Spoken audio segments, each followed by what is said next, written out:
যখন জাহান্নামীরা জাহান্নামে পড়িয়া যাবে 70 বছর পর্যন্ত শুধু আগুনের নিচে যাইতেই থাকবে, যাইতেই থাকবে, যাইতেই থাকবে। হে যুবক, তুমি বারবার তোমাকে নফস এবং শয়তান ধোঁকা দেয় আরো বাঁচবো, কিন্তু তুমি কি দেখো না নাইনের কত ছেলেরা দুনিয়ার থেকে বিদায় হয়ে গেছে? হে আমার 8-এর ছাত্র বাবারা, দেখো না তুমি কত 7-এর ছাত্ররা দুনিয়ার থেকে বিদায় হয়ে গেছে। এ বাবা, তুমি এখন আমার মাওলাকে সেজদা করবা না, অথচ তোমার সন্তানের লাশ তোমার কাঁধের উপরে উঠিয়া গেছে। এ দাদা, তুমি এখনো মাওলার দিকে ফিরবা না, অথচ তোমার নাতির জানাজায় তুমি নিজে উপস্থিত হয়ে গেছো। এ বড় ভাই, তুমি এখন আমার মাওলার পথ ধরবা না, অথচ তোমার ছোট ভাইয়ের কবর তুমি নিজেই খনন করা শুরু করিয়া দিছো। যখনই পুলসরাত পাড়ি দেওয়া শুরু করবা অমনি ঘুম করে জাহান্নামে পড়িয়া যাবা। যখন জাহান্নামীরা জাহান্নামে পড়িয়া যাবে 70 বছর পর্যন্ত, 70 বছর পর্যন্ত শুধু আগুনের নিচে যাইতেই থাকবে, যাইতেই থাকবে, যাইতেই থাকবে। আল্লাহ, তুই আমাদের সবাইকে মাফ করিয়া দাও। আল্লাহ, আমাদের সবাইকে ক্ষমা করিয়া দাও।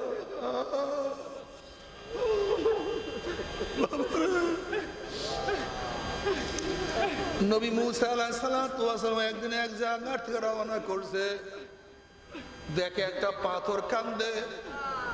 নবী মুসা আলাইহিস সালাতু ওয়াস সালাম বলেন, পাথর কেন কান্দো? পাথর বলছে, আল্লাহ নবী মুসা, আল্লাহ পাক জাহান্নামকে মানুষ এবং পাথর দিয়া জ্বালাইব, কুদুহান নাস ওয়াল হিজারা। ওই জাহান্নামের ভয় আমি কান্নাকাটি করতে আছি। আল্লাহর কাছে দোয়া করেন, মাওলা তোমাকে মাফ করিয়া দেয়। নবী মুসা আলাইহিস সালাতু আল্লাহর কাছে দোয়া করলেন, আল্লাহ একটা পাথর তোমার ভয়ে জাহান্নামে কাঁদে, তুমি তাকে মাফ করিয়া দাও। আল্লাহ বললেন, সুসংবাদ জানাইয়া তুমি তাকে মাফ করিয়া দিলাম। এই সুসংবাদ জানাইয়া মুসা আলাইহিস সালাতু ওয়াস সালাম সেখান থেকে চলিয়া গেলেন। অনেকদিন পরে ওই পাথরের কাছে আসার পরে দেখে পাথর আবারও কান্দে। নবী মুসা আলাইহিস সালাতু ওয়াস সালাম ধমক দিয়া প্রশ্ন, পাথর তুই কি আমার কথা বিশ্বাস কর নাই? মাওলা তোকে মাফ করিয়া দিছে। পাথর বলছে, আল্লাহ নবী মুসা, নবীরা কোনোদিন মিথ্যা কথা বলতে পারে না। আল্লাহ আমাকে মাফ করিয়েছে, বিশ্বাস করছি, তাহলে আবারও কেন কান্দো? এবার পাথর বলে, আল্লাহ নবী মুসা, যদি আমি না কান্দতাম আমার দিকে আপনি লক্ষ্য করতেন না, দোয়াও করতেন না। আপনি দোয়া না করলে হয়তো মাওলা আমাকে মাফও করতো না। যেই কান্নার উসলায় মাওলা আমাকে মাফ করিয়া দিছে, ওই কান্না আমি আর কোনোদিনও ছাড়বো না। এই জন্য নবী আলাইহিস সালাতু ওয়াস সালাম বলেন, হে আমার উম্মতরা, কান্দো, কান্দো, আমার উম্মত কান্দো। কান্না না আসলে মুখটাকে বেকা তারা করে, মাওলা রে,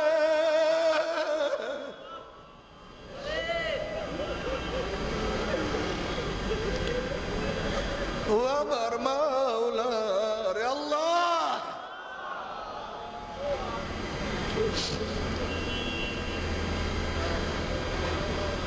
তবে মোহামের মুসলমান বলতে সবাই মনে চায় গুনার থেকে ফিরিয়া নেক আমল করিয়া মাওলার জান্নাত কিন্তু সবাইরই যাইতে মনে চায়।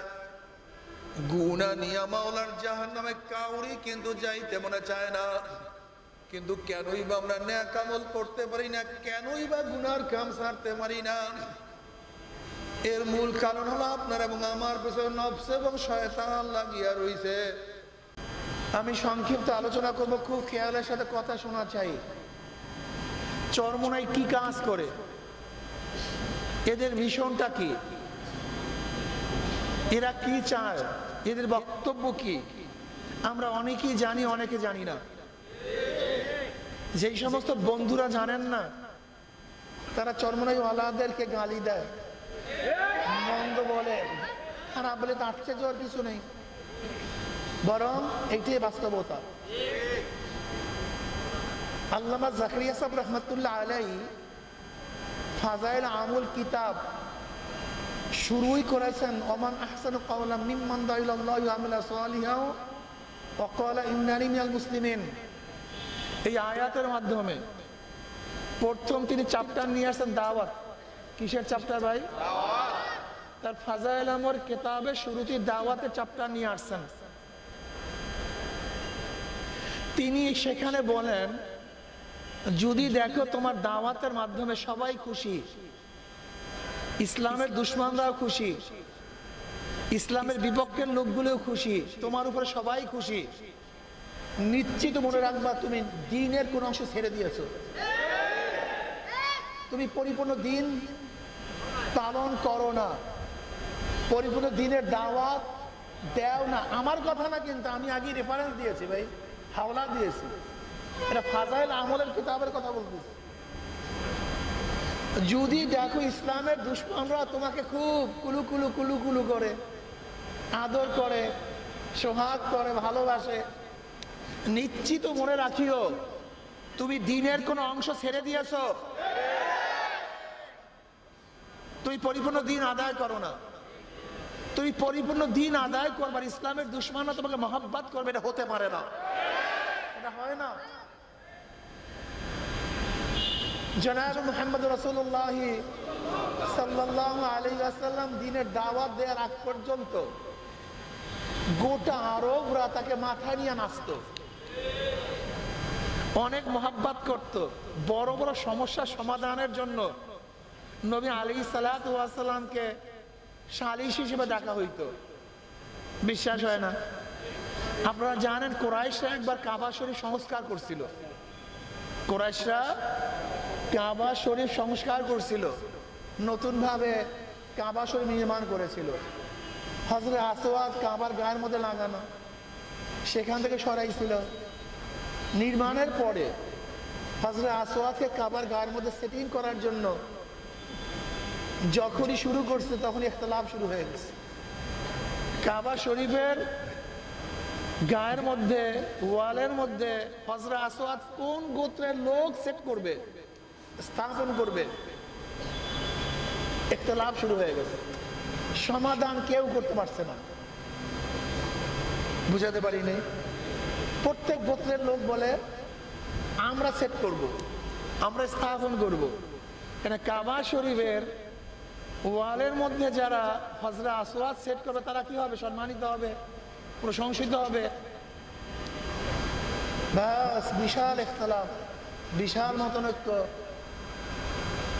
এবার সবাই যুক্তি করছে এই সমস্যার সমাধান মুহাম্মদ বিন আব্দুল্লাহ সেই দিতে পারে, এর বাইরে কেউ দিতে পারে না। তাকে ডাকো, তাকে ডাকো। তখন কিন্তু নবুয়াতি তিনি পান নাই, তখন কিন্তু তিনি নবী হন নাই। সেই সময়ের কথা বলতেছি। নবী আলাইহিসসালাতু ওয়াস সবাই ডাকছে। নবী আলাইহিসসালাতু ওয়াস বলছে, হ্যাঁ সমাধান আমার কাছে আছে। তিনি কিভাবে সমাধান করলেন? একটা রুমাল বিছাইছে, রুমালের উপরে নিজে হযরত আসওয়াদকে রাখছে। রাখার পরে বলছে, সমস্ত গোত্রের লোক রুমালের চারো পাশে ধরো। এবার সমস্ত গোত্রের লোক রুমালের চারো পাশে ধরছে। তাহলে এবার চলো কামার দিকে। কি কথা কন না কেন? চলো। কামার কাছে নেওয়ার পরে নবী আলাইহিসসালাতু ওয়াস সালাম ওয়ালের মধ্যে সেট করে দিছে। সমস্ত ঝগড়া শেষ। এই নবী আলাইহিসসালাতু ওয়াস সালাম আলামিন, আস-সুদুক, সবচেয়ে বিশ্বাসী, সত্যবাদী। কে বলছে? এই কাফেররা বলছে, মুশরিকরা বলছে। ওয়ানজির আশিরাতাকাল আকরাবিন। এই আয়াত নাযিল হওয়ার পরে নবী আলাইহিসসালাতু ওয়াস সালাম গোত্রের সবাইকে ডাকছে, ডেকে বলতেছেন, এই পাহাড়ের উপর দিক থেকে, ওই দিক থেকে যদি আমি বলি তোমাদের উপরে শত্রু আক্রমণ করার জন্য আসতেছে, তোমরা কি বিশ্বাস করবা? বলে, হ্যাঁ অবশ্যই, যেহেতু তুমি বলছো। পাহাড়ের ওই দিকে আমরা দেখি না যে আমাদের উপরে আমাদের শত্রুর আক্রমণ করার জন্য প্রস্তুতি গ্রহণ করছে, আমরা দেখি না। কিন্তু বলছে কে? তুমি। তুমি মুহাম্মদ বলছো এই যেমন ওয়ালের ওদিক থেকে আমরা কিছু দেখি, ওয়ালের ওদিকে কি আছে আমরা দেখি না। এই ওয়ালের ওপাশ থেকে আমাদের আক্রমণ করতে আমরা জানি না, বুঝি না। এখন নবী আলাইহিস সালাম বলতে এই পাহাড়ের ওদিক থেকে তোমাদের উপর আক্রমণ করতে আসার জন্য একদল শত্রু বাহিনী তৈরি হইতেছে, এই কথা আমি বলি তোমরা বিশ্বাস করবা? সমস্যাটা সবাই বলছে হ্যাঁ তুমি বলছো, এর মধ্যে অসত্য বলতে কিচ্ছু নেই, নিশ্চিত সত্য ঘটনা, অবশ্যই তোমার চেয়ে সত্যবাদী কেউ নেই। এবার নবী আলাইহিস সালাম যখন দাওয়াত দেওয়া শুরু করলেন, কুলু লা ইলাহা ইল্লাল্লাহ তুফলিহুন, আমি নবী, তুমি বলছো তুমি ভণ্ডামের জায়গা পাও না, ফাইজলামের জায়গা পাও না, মিথ্যা কথার জায়গা পাও না, তোমার চেয়ে মিথ্যাবাদী কেউ আছে? আপনি চিন্তা করতে পারছেন? এই মাত্র স্বীকারোক্তি দিয়েছিল, এই মাত্র একই স্টেজে একই মাজলিসে এই মাত্র স্বীকারোক্তি নিয়েছিল যে আমাকে আপনারা বিশ্বাস করেন কিনা, সত্যবাদী মনে করেন কিনা। সবাই মাজলিসের বলছে তোমার চেয়ে সত্যবাদী কেউ নাই, কিন্তু যখনই দিনের দাওয়াত দেওয়া শুরু করছে ওই একই মাজলিসের লোকগুলি বলছে তোমার চেয়ে মিথ্যাবাদী কেউ নেই, তোমার চেয়ে ভণ্ডও কেউ নেই। বুঝাতে পারি কি বুঝাতে চাইছি? যুগে যুগে যখনই যেই সময় দিনের দাওয়াত দেওয়া শুরু করছে বেঈমানরা সহ্য করতে, এইটাই বাস্তবতা, এইটাই সত্য কথা, এইটাই ঠিক। চরমনাইওয়ালারা যদি আজকে বাতিলের বিরুদ্ধে কথা না বলতো, চরমনের চেয়ে বড় আল্লাহর ওলি কেউ ছিল না। এদের সে ভালো লোক আর দুনিয়াতে নেই। আল্লাহ এরা দুনিয়ার শ্রেষ্ঠ ফেরেশতা, কিন্তু যখনই অপকর্মের বিরুদ্ধে কথা বলতেছি তখনই কি নেশা খায়, মিথ্যা বলে, পিসাব চরমনে, তখনই স্লোগান কি মিথ্যা বলে, নেশা খায়, পিসাব চরমনে, তখনই স্লোগান কি এরা ভণ্ড। বুঝাতে পারি নাই। এতদিন অনেক প্রিয় ছিলাম, কিন্তু যখনই সত্য কথা বলা শুরু করছি এখন বন্ধ হয়ে গেছি, এইটাই বাস্তবতা। এর জন্য যখন আমাদেরকে গালি দেয় তখন আল্লাহ শুকরিয়া আদায় করি, বিশ্বাস করেন চরম আল্লাহ শুকরিয়া আদায় করি। যখন আমাদের উপর আঘাত করে শুকরিয়া আদায় করি, যখন আমাদেরকে ভণ্ড বলে তখন শুকরিয়া আদায় করি, যে কমপক্ষে নবী রসুলদেরকে যেরকম গালি দিয়েছিল আমার নবীর চেয়ে ভালো কেউ ছিল না, অথচ আমার নবীকে কি বলছে? মাজনুন, পাগল, মিথ্যাবাদী, ক্ষমতা লোভী, অতন্ত্রবাদী, জাদুকর, কবি, হিনু, এমন কোনো কথা নাই, অপবাদ নাই যা দেওয়া হয় নাই। সর্বশ্রেষ্ঠ ব্যক্তিকে যদি অপবাদ দেয়, গালি দেয়, তা আমরা তোমরা কি কথা বলেন না কেন? কিচ্ছু না, এটা থাকবে, এটা আশ্চর্য হওয়ার কিছু নেই। কিন্তু সবসময় একটা কথা মনে রাখবেন, যেমন বলছে মিথ্যা বলে নেশা খায়, তখন আপনি দেখবেন মিথ্যা বলি কি বলি না, নেশা গ্রহণ করি কি করি না দেখার বিষয়। যদি দেখেন না মিথ্যা বলি না, নেশা খাই না, আলহামদুলিল্লাহ আমাদের যত গুনাহ আছে সব কবর হয়ে গেছে, মাশাআল্লাহ। এক ব্যক্তি এক আল্লাহর ওলিকে খুব গালি দিত, খুব গালি দিত, মন্দ বলতো। আল্লাহর ওলি ওই ব্যক্তিকে হাদিয়া তোফা দিত। আর এই বেয়াকুব গুলি হাদিয়া তোফা আর সাদার মধ্যে পার্থক্য কি তাও জানে না। এরা বেতন এবং ঘুষকে এক বানায় ফেলাইছে, বেতন এবং ঘুষকে। হাদিয়া শব্দের অর্থ কি? হাদিয়া কোথা থেকে আসছে? আরে মেয়ে আল্লাহর পক্ষ থেকে হাদিয়া শব্দ আছে হেদায়েত থেকে। হেদায়েত শব্দ রাহনুমাই করা, পথ প্রদর্শন করা। হাদিয়াকে হাদিয়া বলা হয় কেন? হাদিয়াকে হাদিয়া বলা হয় কেন? মহব্বতের পথ দেখায়, এজন্য হাদিয়াকে হাদিয়া বলে। হাদিয়া কিসের পথ দেখায়? জোরে বলেন, কিসের পথ দেখায়? এজন্য হাদিয়াকে হাদিয়া বলে।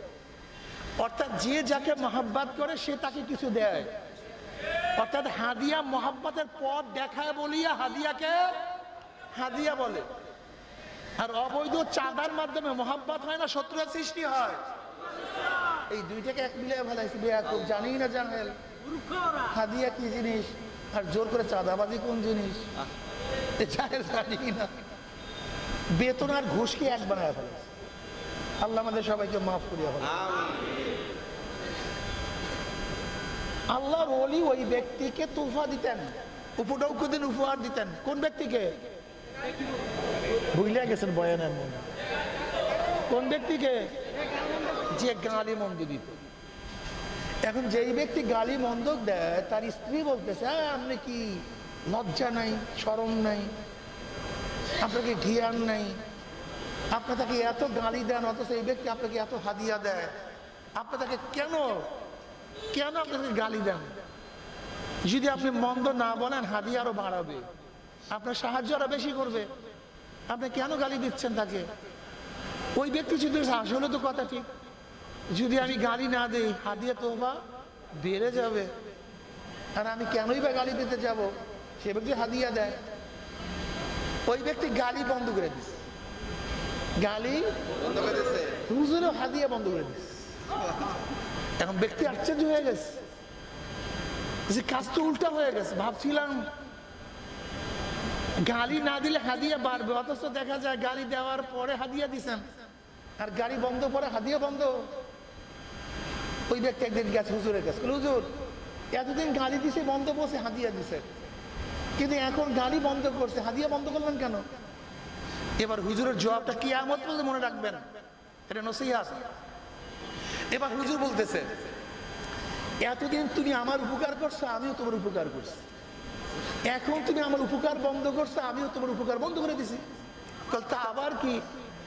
বলে দেখো তুমি আমাকে গালি দিছো, আমার যত গুনাহ যা হয়তো তওবা করলে আল্লাহ মাফ করতো না, তোমার গালি গিবার শেখার কারণে আল্লাহ পাক সমস্ত গুনাহ তোমার মধ্যে নিয়ে নিস, আর তোমার যে কোনো নেক ছিল সব আল্লাহ আমাকে দিয়ে দিস। এর চেয়ে বড় উপকার কেউ পারে না। এর জন্য আমিও তোমার উপকার করছি, তুমি আমার উপকার করছো, যেহেতু তুমি আমার উপকার বন্ধ করে দিছো, আমিও তোমার উপকার বন্ধ করে দিস। আজকে হাজারো মুমিনদেরকে বিভিন্ন দল বেঈমান বানায় ফেলাইছিস, হাজারো ভালো সন্তানদেরকে বিভিন্ন দল খুনি বানায় ফেলাইছিস। আবরার ফাহাদকে কারা হত্যা করছে? আবরার ফাহাদকে হত্যা করছে বুয়েটের ছাত্ররা। বুয়েটের ছাত্র কারা? সবচেয়ে জ্ঞানী, সবচেয়ে মেধাবী। বুয়েটে ভর্তি হওয়ার জন্য বাংলাদেশের সবচেয়ে বেশি মেধার প্রয়োজন। মেট্রিকে ভালো রেজাল্ট, আইএ ভালো রেজাল্ট, সব জিপিএ 5, এর নিচে কেউ বুয়েটে ভর্তি হইতে না। তাই মেট্রিক পর্যন্ত ছাত্ররা কি ছিল? ভালো ছিল না খারাপ ছিল? আইএ পর্যন্ত খুবই ভালো ছাত্র ছিল। আপনারা দেখেছেন এবার যারা মেট্রিকের মধ্যে ভালো রেজাল্ট করছে, ভালো নাম্বার পেয়েছে, ওরা কি বলছে? আমরা অ্যান্ড্রয়েড মোবাইল ব্যবহার করি না। ভালো ছাত্র অ্যান্ড্রয়েড মোবাইল ব্যবহার করে না, পড়াশোনার টানেই থাকে, নাহলে ভালো রেজাল্ট করতে পারে না। আর বর্তমানে আমাদের ছেলেরা 5, 8-এ পড়ে, খালি সারাদিন পড়াশোনা হবে না, গোল্লায় গেছো, তোমার কারবার শেষ, তোমার কারবার শেষ, তুমি গোল্লায় গেছো, তুমি ঢটনন কলিকাতার রোড, তোমার কারবার শেষ। তাই মেট্রিক পর্যন্ত ভালো ছিল, আইএ পর্যন্ত খুব ভালো মেধাবী ছাত্র ছিল। ভর্তি হয়েছে কোথায়? বুয়েটে।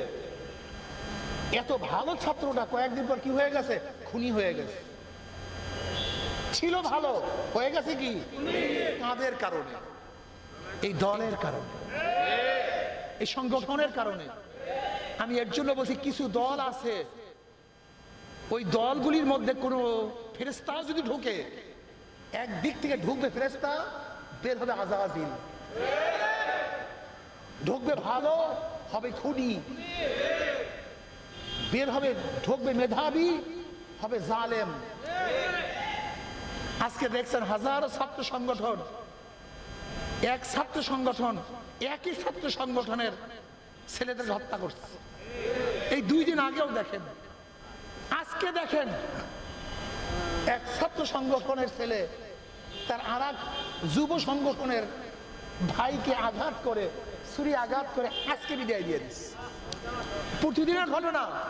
এরা ভালো ছাত্র ছিল, মেধাবী ছিল, কিন্তু ইন্ডাস্ট্রিতে ঢোকার পরে খুনি হয়ে গেছে। ঢোকছে ভালো, বের হয়েছে খুনি। হাজারো আমার মোমেন সন্তানদের কাছে এই সমস্ত দলগুলি বেঈমান বানায় ফেলাই দিচ্ছে, ডাইরেক্ট বেঈমান।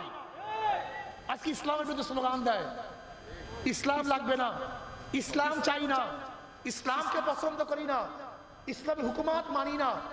আল্লাহ না করে এই কথা যদি কেউ একটু বলে তার ঈমান থাকবে? আমাদের মুমিনদের মুখের থেকে সমস্ত কথা বের করা হচ্ছে, মুমিন সন্তান বেঈমান বানানো হচ্ছে।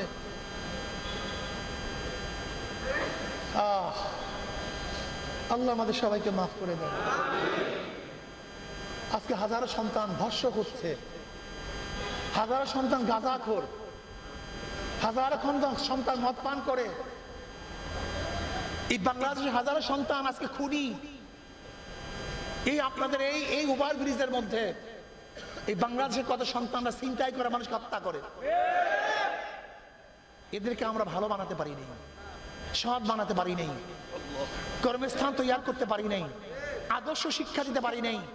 আজকে আমার বাংলাদেশের হাজারো মায়ের সন্তানরা খুনি হয়ে যাচ্ছে। আজকে তারা রিশাখোর হচ্ছে, জালেম ধর্ষক হচ্ছে। আপনি বিশ্বাস করতে পারেন এরা আমাদেরই সন্তান, আমাদের গর্ব ছিল। আজকে তাদেরকে নিয়ে আমরা গর্ব করতে পারি না। আজকে যে সমস্ত সন্তানরা ওই যে তুহিনকে হত্যা করছে তারা কারা? এই আমাদেরই বাংলাদেশের সন্তান। আজকে খসরাত দুনিয়া ওয়াল আখিরা। যাকে হত্যা করছে সেও শেষ, যারা হত্যা করছে তারাও শেষ। ওই আবরার ফাহাদকে যারা হত্যা করছে, আবরার ফাহাদ দুনিয়াতে নাই, আর যারা হত্যা করছে প্রত্যেকের ফাঁসি দেয়, প্রত্যেকের ফাঁসি দেয়, তারাও শেষ। এমন সংগঠনেরা তৈরি করছে, এদের এখানে ঢুকলে, ফেরেশতা ঢুকলে আজাজিল বের হয়ে যায়। ভাইরা রাগ করিও না, একটু গবেষণা করো, একটু দেখো। গাঁজা মুখী নিয়ে দুনিয়ার কেউ জন্মগ্রহণ করে নাই, মদ মুখী নিয়ে কেউ জন্মগ্রহণ করে নাই। তা গাঁজা শিখছে কিভাবে? কথা বলেন। মদ শিখছে কিভাবে? হ্যাঁ, একদিনে চিন্তা করছো? একদিনে চিন্তা করছো সোহবাত সবচেয়ে দামি, সবচেয়ে দামি সোহবাত, সবচেয়ে দামি সোহবাত। শিক্ষার দাম নাই, কিচ্ছুর দাম নাই। বলে কেমন? কেন? আপনার পত্রিকায় দেখেছেন স্পষ্ট লেখা, সমস্ত শিক্ষিত চোর না, কিন্তু যারা চুরি করে সব শিক্ষিত, সব শিক্ষিত। এই 28 লক্ষ কোটি টাকা বিদেশে পাচার করছে বাংলাদেশ থেকে। 28 লক্ষ কোটি টাকা বিদেশে। রিক্সাওয়ালা না, শ্রমিক, ঠেলাওয়ালা, কৃষক, জেলে, তাঁতি, কামার, সব বড় বড় শিক্ষিত, সব বড় বড় শিক্ষিত। বাজেটে 70% চুরি আমাদের দেশে। জেলে তাঁতি মজদুররা করে নেই, সব বিসিএস ক্যাডাররা করছে। এই যে রাস্তার থেকে হাজার হাজার কোটি টাকা চুরি, এই ব্রিজ থেকে হাজার হাজার কোটি টাকা চুরি আমাদের দেশে কোনো গরিবরা করে নাই, মূর্খরা করে নাই, সব বড় বড় সব। তার মানে ওরা শিক্ষায় মানুষ হতে পারে নাই, সোহবাত পায় নাই। ওই বুয়েটে গিয়েও খুনি হয়েছে সোহবাত না পাওয়ার কারণে, ওই মেডিকেলে গিয়ে খুনি হয়েছে সোহবাত না পাওয়ার কারণে। আজকে ঢাকা ইউনিভার্সিটিতে গিয়েও একজন ব্রিটিশ ছাত্র খুনি হয় সোহবাত না পাওয়ার কারণে। সোহবাত সবচেয়ে দামি, এর চেয়ে দামি কোনো জিনিস নেই। এই যে আল্লাহ কি বলে, ওয়াকুনু মা সাদিকিন, ওয়াকুনু মা সাদিকিন। আজকে বাংলাদেশটা ধ্বংস হয়ে যাচ্ছে শুধু সোহবাতের কারণে। আল্লাহ ওদের সোহবাত ইখতিয়ার করে। আমরা বারবার ওঠেন কেন? কি হয়েছে আপনার? বিয়াকু সোহবাত সবচেয়ে দামি। সোহবাতে হাজারো ডাকাত ফেরেশতা হয়ে যায়, আর সোহবাতে হাজারো ফেরেশতা ডাকাত হয়ে যায়। বিশ্বাস হয় না। আমি দেখছি চরমরার অনেক ছাত্র আলিয়া পড়তো, যাদের পাগড়ি ছিল, দাড়ি ছিল, টুপি ছিল, কিন্তু অন্য প্রতিষ্ঠানে যাওয়ার পরে সোহবাদে গিয়ে কিচ্ছু নেই। আবার হাজারো কলেজের ছাত্র এখানেও দেখাতে পারবো। এই যে দেখলাম আকরামের, দেখলাম না এখানে আমাদের এই যে তুমি দাঁড়া, তুমি তুমি তুমি এই যে দেখেন, ও কিন্তু মাদ্রাসায় পড়ে না, আপনি মাদ্রাসায় পড়ে না। আমাদের ছাত্র আন্দোলনের ছেলেরা কোথায় দাঁড়া হতো? ছাত্র আন্দোলনের ছেলেরা এখানে কারা কারা আসো? ছাত্র আন্দোলনের ছেলেরা এই যে দেখেন। মাসুম কই? হ্যাঁ মাসুম, ওই যে মাসুম দেখেন, ও কিন্তু মাদ্রাসার ছেলে না। এই ছেলেরা কিন্তু সবাই মাদ্রাসা না। বসো, সোহবাদ, সোহবাদ সবচেয়ে দামি। সোহবাদের চেয়ে দামি কোনো জিনিস নেই। সোহবাদ সবচেয়ে দামি, সোহবাদ সবচেয়ে দামি, এর চেয়ে দামি কোনো জিনিস নেই। ওয়াত্তাবা সাবিলা মান আনাবা ইলাইয়া ইত্তাবিউ মান লা ইয়াসআলুকুম আজরাও ওয়া হুম মুহতাদুন। জন্মদাতা কি চায়? নবী আলাইহিস সালাতু 23 বছরের জিন্দেগিতে যাহা কিছু করছেন, যাহা থেকে নিষেধ করছেন, সব কিছু করবে, সব জিনিস থেকে নিজেকে বাঁচায় রাখবে, এর নাম চরমনাই। নবী আলাইহিস সালাতু রাষ্ট্রের প্রধান ছিলেন কি ছিলেন না? সমস্ত নবীদের পরে মর্যাদার দিকে 1 নম্বরে কে? দ্বিতীয় নাম্বার কে? সমস্ত নবীদের পরে মর্যাদার দিক থেকে দ্বিতীয় নাম্বার কে? তৃতীয় নাম্বার কে? তৃতীয় চতুর্থ কে? এই 5 জন সর্বশ্রেষ্ঠ। গাউস, কুতুব, ওলি, যা কিছু বলেন, মুহাদ্দিস, মুফতি। আপনি বলবেন কার নাম? ওমর বিন আব্দুল আজিজ রহমাতুল্লাহ আলাইহি। আপনি বলবেন ইমাম আজম আবু হানিফা রহমাতুল্লাহ আলাইহি। আপনি বলবেন ইমাম বুখারী রহমাতুল্লাহ আলাইহি, মালিক রহমাতুল্লাহ, শাফিঈ রহমাতুল্লাহ আলাইহি। এই যত ইমাম বলেন, বরবিল আব্দুল কাদের জিলানী বলেন, আপনি বলবেন মাইনুদ্দিন চিশতি। রাষ্ট্রের প্রধান ছিলেন কি ছিলেন না? প্রত্যেক রাষ্ট্রের প্রধান। গাউস বলেন, কুতুব বলেন, দরবেশ বলেন, মুহাদ্দিস বলেন, মুফতি বলেন, এরা সর্বশ্রেষ্ঠ। এরা প্রত্যেকেই আস্তে তাকায় গেছে আমার দিকে। কিসের প্রধান? আপনাদের সেই রাষ্ট্র নিয়ে কোনো গবেষণাই করেন না, তা আপনি ওলি হবেন কিভাবে? আপনাদের গবেষণাই নেই। ইসলাম বুঝেন নাই, দল বুঝছেন। ইসলাম বুঝেন নাই, ব্যক্তি বুঝছেন। ইসলাম বুঝেন নাই। ইসলাম ভিন্ন জিনিস, ইসলাম ভিন্ন জিনিস, দল পূজারি ভিন্ন জিনিস। যেই 5 জন সর্বশ্রেষ্ঠ, এই 5 জন রাষ্ট্রের প্রধান, অথচ রাষ্ট্রের ব্যাপারে আলোচনা করলে উনি তো বুজুর্গ না, উনি তো আল্লাহর ওলি না, উনি পীর না। যদি রাষ্ট্র সম্পর্কে আলোচনা করো, এই শয়তান নমরুদ, এ সাদ্দাত, এ আবু জাহেল, ফিরাউন, তুই যে চেয়ারের মধ্যে আসো, ওই চেয়ারের মধ্যে তোকে থাকতে দেবো না, ওর ইসলামকে বসাবো। এই কথা বললি, হুজুরের তো দরবেশ না, হুজুর তো ওলি না, হুজুর তো বুজুর্গ না। হুজুর আপনার যা কিছু করেন, খালি চেয়ারটার দিকে তাকাবেন না। আপনার মাসে স্বর্ণ দিয়ে বান্ধাইয়া দেব, আপনার মাদ্রাসা ভবন করিয়া দেব, আপনার সমস্ত ব্যবস্থা আমরা করিয়া দেব, খালি কথা কয় না কেন? ওই চেয়ারটার দিকে তাকাবেন না, সব করবেন, সব করবো। হাদিয়া, তোফা, গাড়ি, বাড়ি, সব সব দেব। মাদ্রাসা 100 তালা করে দেবো, জমি সব লিজ দিয়ে দেবো, গাড়ি মার্সিডিজ দিয়ে দেবো, সম্মানের উঁচা স্থানে বুঝাইয়া দেবো। খালি হুজুর ওই চেয়ারটার দিকে তাকাইবেন না, ওখানে তাকাইলে ভেজাল আছে। কি কথা সত্য বললাম না মিথ্যা বললাম? শুধু চেয়ারটার দিকে তাকাইবেন, ওখানে আমি থাকবো, আমি নমরুদ আমি থাকবো ওখানে, আমি সাদ্দাত আমি ওখানে থাকবো, আমি ফেরাউন আমি ওখানে থাকবো। আপনি ওখানে তাকাইবেন না, ওই টাকাইতে গেলেই ভেজাল আছে হুজুর। তাহলে আপনি ওরই থাকবেন না, আপনি বন্ধ হয়ে যাবেন হুজুর। মেলে কথা মিলে না মিথ্যা কথা বলতে আছে? হ্যাঁ, বুঝাইতে পারি। ইসলাম বুঝো, উদখুলু ফিস সিলমি কাফা, পরিপূর্ণ। আমি অনেক সময় বলি 1000 টাকার নোট 500 টাকার নোটের 99 জায়গায় মিলে, এক জায়গায় মিল নাই। টাকা অরিজিনাল না 2 নাম্বার? কয় জায়গায় মিল নাই? বুঝাইতে পারিনি। ইমানের 99 জায়গায় মিল, এক জায়গায় মিল নাই, তোমার ইমান ঠিক নাই।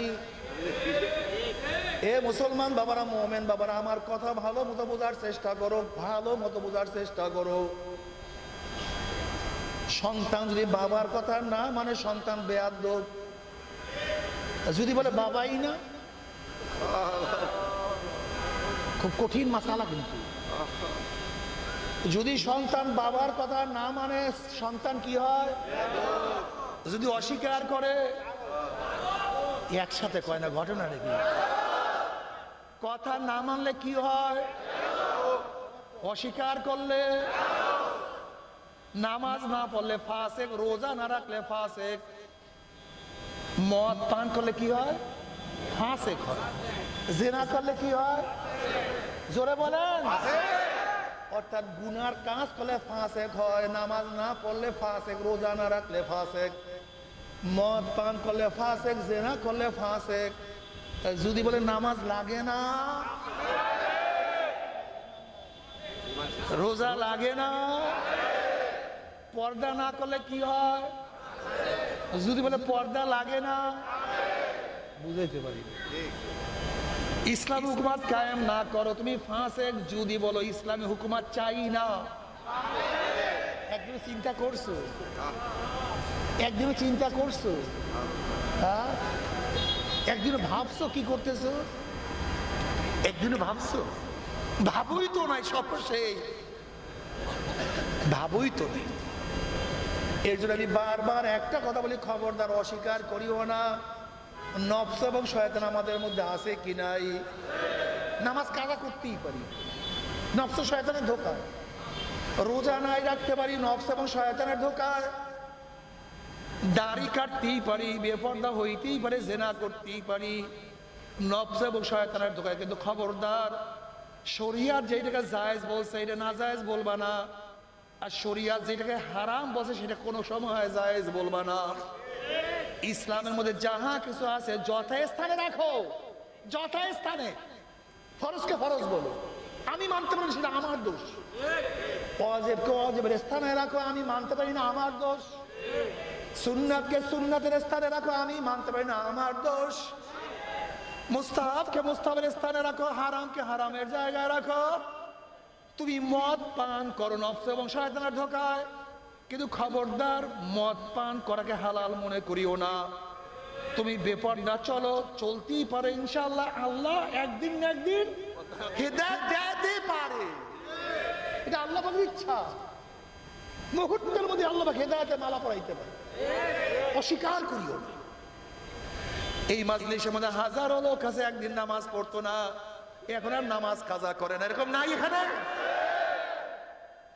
এই মাজলিসের মধ্যে হাজারো লোক আছে একদিন দাড়ি রাখতো না, এখন দাড়ি সারা রাস্তায় নামতে পারে না। একদিন গাছ মাজলার মধ্যে ছিল, এখন জিকির সানা থাকতে পারে না। একদিন আমার মাওলার পরিচয় ছিল না, এখন আমার মাওলা, এখন আমার মাওলা সারা কিছু বোঝে না। আমার মুসলমান বাবারা, আমার যুবক বাবারা, আমার মুরব্বী বাবারা, দুনিয়া থাকার জায়গা না, কেউ থাকতে পারে নাই। আগেকার সময় চলে গেছে, ছোটবেলার খেলার সাথে আজকে দুনিয়ার মধ্যে নাই। যাদের সাথে মক্তবে প্রাইমারিতে পড়াশোনা করছে ওরকম অনেক ছাত্র ভাই আজকে দুনিয়ার মধ্যে নাই। যাদের সাথে দাওরা কামেল মাস্টার্স পাস করছিলাম এরকম অনেক ছাত্র ভাই বিদায় হয়ে গেছে। এমনকি যাদেরকে আমরা পড়াইছি এরকম অনেক ছাত্র ভাই আজকে দুনিয়াতে নাই।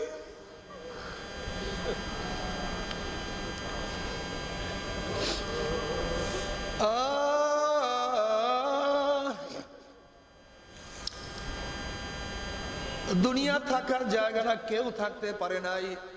যেরকম বিকাল বেলা রাখাল গরু ছাগল গুলি হাঁকাইতে হাঁকাইতে গোয়াল ঘরের দিকে নিয়ে যায়, ঠিক কি যেন তোমাকে আমাকে পিছন থেকে হাঁকাইতে হাঁকাইতে হাঁকাইতে হাঁকাইতে কবরের দিকে নিয়ে রওনা করছে। হে যুবক, তুমি বারবার তোমাকে নফস এবং শয়তান ধোঁকা দেয় আরো বাঁচবো, কিন্তু তুমি কি দেখো না নাইনের কত ছেলেরা দুনিয়ার থেকে বিদায় হয়ে গেছে।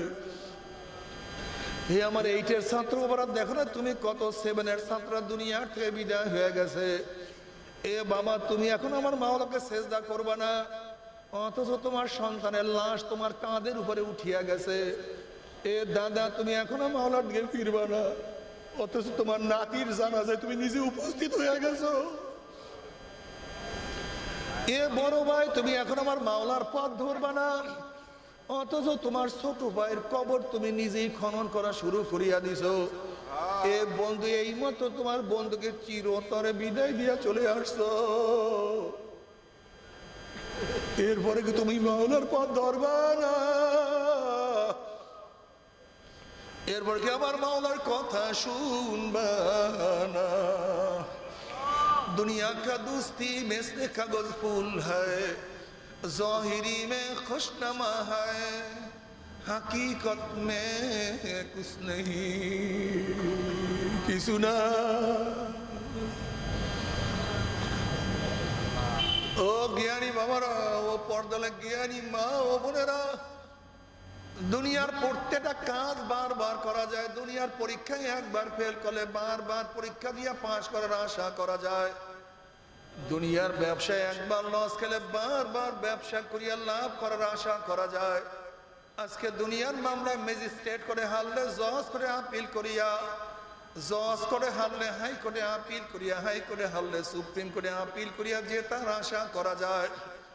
কিন্তু খুদা না খাস্তা, খুদা না খাস্তা, খুদা না খাস্তা,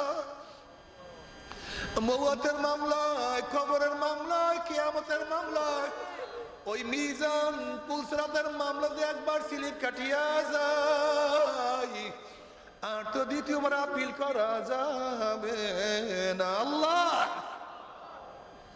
বাবারে, মওয়াতের চান্স একবার, দ্বিতীয়বার কোনো চান্স নাই। কবরে যাওয়ার চান্স একবার, দ্বিতীয়বার কোনো চান্স নাই রে বাবা। বাবারে, মালিকের সাথে যদি পরিচয় থাকে, যত রাত্রি ঘরে যাও না কেন কোনো টেনশন নাই। যেরকম শ্বশুর বাড়িতে রাত্র 3টায় গিয়ে যদি নক করো, শ্বশুর বলবে কে, তুমি বলছো আব্বু আমি আপনার জামাই, অমনি শ্বশুর লাফ দিয়ে উঠবে, ওঠো দরজা খুলো, আমার জামাই এত রাত্রে কেন আসছে, নিশ্চয়ই জামাই কোন মুসিবতে পড়ছে, জোতে ওঠো, বিছানা বিছাও, খাদ্যের ব্যবস্থা করো, পানির ব্যবস্থা করো। ঘরের মালিকের সাথে পরিচয় আছে, যত রাত্রি ঢুকো না কেন কোনো টেনশন নাই।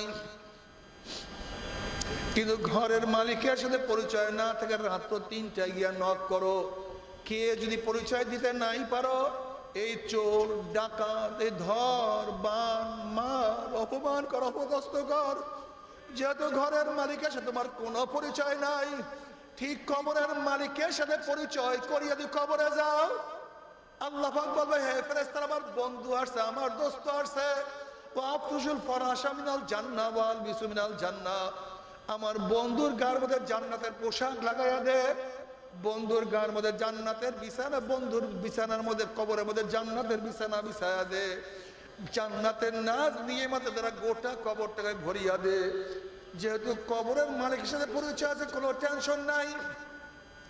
লিমানিল মুলকুল ইয়াউম লিল্লাহি ওয়াহিদিল কাহার, যদি কিয়ামতের মালিকের সাথে পরিচয় করিয়া কিয়ামতে উঠতে পারো, মালিক ডাকিয়া ডাকিয়া আরো সে নিচে জায়গা করিয়া দিবে। হাউজে কাউসারের মালিকের সাথে পরিচয় করিয়া যদি কিয়ামতে উঠতে পারো, আমার মালিক নবী আলাইহিস সালাতু ওয়াস সালামের হাত মোবারক তোমাকে হাউজে কাউসারের পানি পান করাইয়া দিবে। যদি মিজানের মালিকের সাথে পরিচয় করিয়া মিজানে উঠতে পারো, নেকের পাল্লা ওজন হইয়া যাবে। যদি পুলসরাতের মালিকের সাথে পরিচয় করিয়া পুলসরাত পাড়ি দেওয়া শুরু করো, وَإِن مِّنكُمْ إِلَّا وَارِدُهَا كَانَ عَلَى رَبِّكَ حَتْمًا مَّقْضِيًّا ثُمَّ نُنَجِّي الَّذِينَ اتَّقَوْا وَنَذَرُ الظَّالِمِينَ فِيهَا جِثِيًّا। পুলসরাত পাড়ি দিয়ে আমার মাওলার জান্নাতে চলিয়া যাবা। জান্নাতের মধ্যে সালামুন কাওলাম মির রাব্বির রহিম, শুধু শান্তি আর শান্তি, সুখ আর সুখ। আল্লাহ কবুল করিয়া নাও। কিন্তু কবরের মালিকের সাথে পরিচয় করিয়া না করিয়া যদি কবরে যাও, কবরের মালিক ডাক দিয়ে বলে, হে কবরের মাটি, এই দুশ্মন আমার সাথে কোনো পরিচয় নাই, আমার শত্রু কবরের মধ্যে আসছে, এক কবরের মাটি চাপ দে।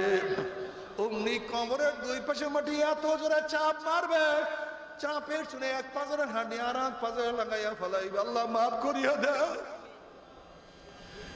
এ ফেরেশতারা কবরের মধ্যে আগুন ধরিয়া দে, অমনি গোটা কবরটা আগুনে ভরিয়া যাবে।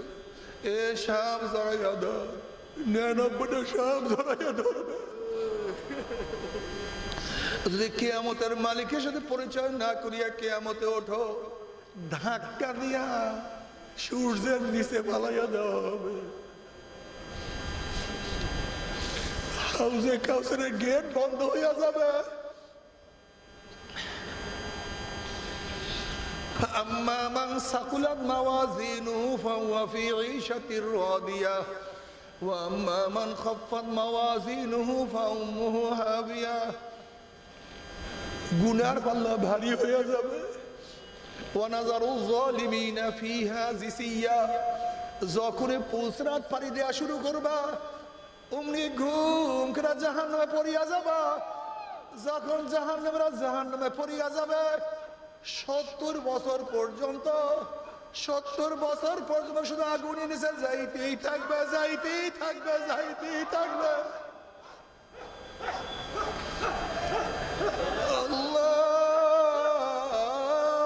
বসেন। আল্লাহ তুই আমাদের সবাইকে মাফ করিয়া দাও। আল্লাহ আমাদের সবাইকে ক্ষমা করিয়া দাও।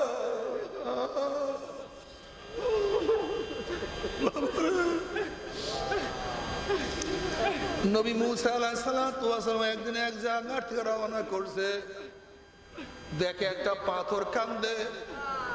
নবী মুসা আলাইহিস সালাতু ওয়াস সালাম বলেন, পাথর কেন কান্দো? পাথর বলছে, আল্লাহ নবী মুসা, আল্লাহ পাক জাহান্নামকে মানুষ এবং পাথর দিয়া জ্বালাইব, কুদুহান নাস ওয়াল হিজারা।